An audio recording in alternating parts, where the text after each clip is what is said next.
On this episode of Less Boring Adventures, no one gets set on fire at the old incinerator, no one explodes at the old bombing range, and Little River actually has a decent-sized river. It's all coming up, stay tuned. Our first stop on the way is the old Werribee incinerator, the 1960s structure that was used to get rid of rubbish the fun way, by setting it on fire. After passing the Sauron Dalek toilet guarding the path, I ventured inside. Apparently, it was quite a fun, though dangerous place for people to visit in the 1970s. You're basically bringing your rubbish to an open furnace. Some of the stories sound pretty horrifying from a modern OH&S perspective. You drive your car up, open up your boot, and tip everything inside a big fire. Now, housing sits around it, and the site's being developed as part of a park. But this whole area of Werribee used to be a tip. Sadly, it seems that some people still dump things here. It is good the structure is being maintained. I wasn't actually sure if the area I was in was meant to be out of bounds or not, so I moved on to the next site. Interesting place. Moving on, around halfway to Little River on Windmill Road, I stopped to check out an oddly named street. Live Bomb Range Road is named because in the years around 1942 to 43, RAAF planes flew over and dropped practice bombs on the site.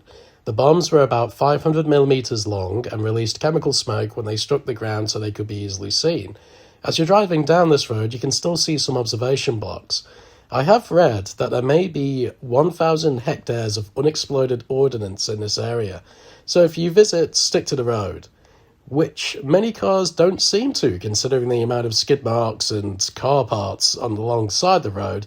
I suppose it's no surprise that the roads outside of Little River were used in the first Mad Max movies. I finally arrived at the Little River Hotel, and after leaving the area in an orderly manner, I decided to explore Little River a little bit more.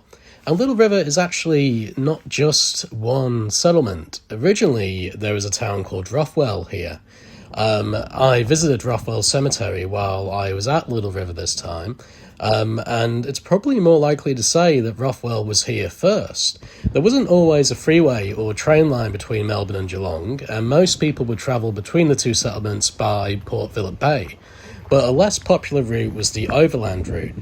You've probably noticed the amount of old Geelong, Melbourne and Old Melbourne roads that follow the Princess Freeway.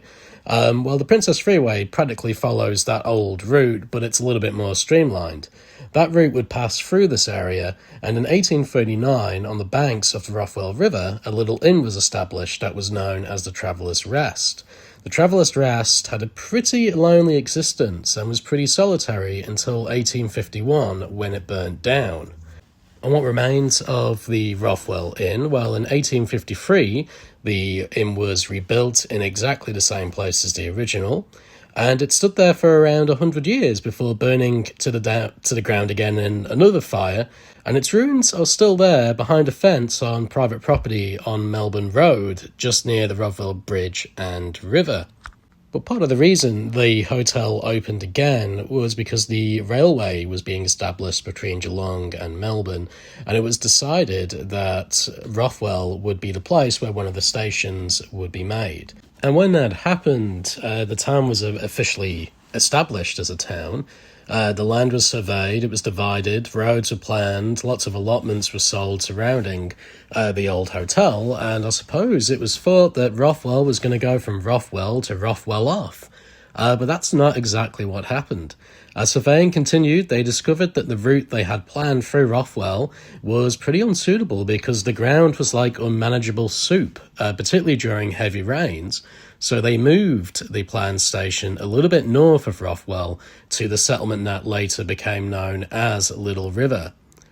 Now, Little River is an interesting place. It's a very small town that feels 1,000 kilometres from Melbourne, despite the fact you can see the city on a clear day.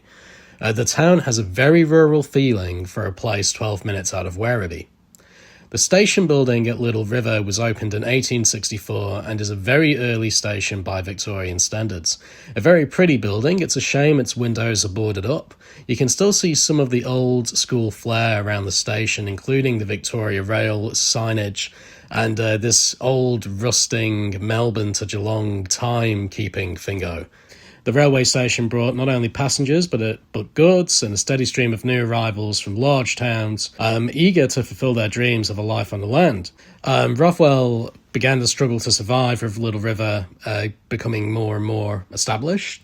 Making matters worse, the completion of the railway to Williamstown in 1857 reduced the appeal of Little River as a destination for day trippers. Bloody Williamstown and its abundance of history and attractions. And over the following years, the fortunes of Rothwell and Little River would go up and down quite a lot. Schools, churches and bridges that were constructed, and once again, the railway station prospered. But before long, the present threats of drought, flood and fire and pests took their toll, and many people left the land with their dreams shattered. By the 1860s, the populations of Rothwell and Little River dwindled. But there is one interesting thing about Little River Station. So when they were constructing the Geelong line, a lot of the buildings they were constructing were done via prison labour. Well, Little River is a fair while away from any sort of prison or police building, and so they decided to construct prison cells within the train station itself, and they are still here. The original holding cells can be seen through this little red door. When you look inside them, they do look like pretty miserable places to find yourself. Oddly enough, on the other side, at the main station building, you can also see a red door, but it doesn't look like police cells were under there, so I wonder what that was used for. Anyway, that about finishes up this little exploration of Little River. There wasn't too much to find here, but I hope you enjoyed the episode, and if you did, please like and subscribe. On this channel, we go to different Victorian towns, I tell a few stories, and have a bit of a wonder. So if you enjoy that sort of thing, please subscribe. It'll help me convince my wife to let me go on more adventures.